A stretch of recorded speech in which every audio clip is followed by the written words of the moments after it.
আজকে আপনার সঙ্গে কোনো ফিক্সড রেসিপি শেয়ার করব না।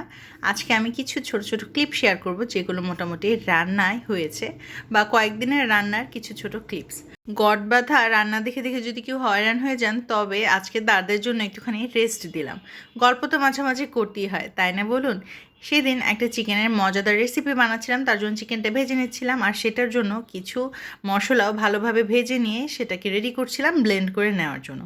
আপনারা কি কি রান্না করলেন আজকে আমাকে অবশ্যই জানিয়ে যাবেন। আর আরেকটা ক্লিপ নিয়ে নিলাম সেদিনের গরুর মাংসের বিরিয়ানির। বিরিয়ানি তো সবারই পছন্দ, আর এই মজাদার বিরিয়ানির কিছু ক্লিপস কিন্তু বা একটা ভিডিওই কিন্তু আমার চ্যানেলে আপনারা পেয়ে যাবেন, চাইলে চেক আউট করে নিতে পারেন। এই পোলাও বা বিরিয়ানি যাই বলি না কেন, আমার কাছে মনে হয় ঘরের খাবারগুলোই খেতে বেশি মজা হয়। আপনারা কে কে আমার সঙ্গে একমত সেটা অবশ্যই জানাবেন। বাইরে থেকে অবশ্যই আমরা খাই, সবাই খাই, কিন্তু আমার কাছে মনে হয় ঘরের খাবারের চেয়ে বেস্ট কিছুই হয় না। আর এটা আরেকদিনের ক্লিপ, সেখানে আমি একটা মজার চিকেনের রেসিপি বানাচ্ছিলাম যেটার জন্য কিছু পাউরুটি লাগছিল।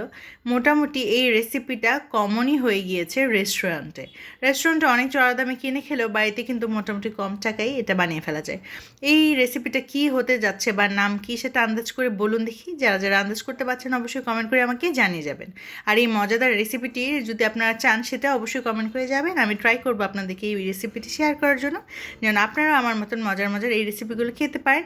আজকে 3 থেকে 4টি ক্লিপ দেখিয়েই দিলাম, কোন ক্লিপটা বেশি ভালো লেগেছে সেটা কিন্তু কমেন্ট করে জানিয়ে যেতে একদমই ভুলবেন না।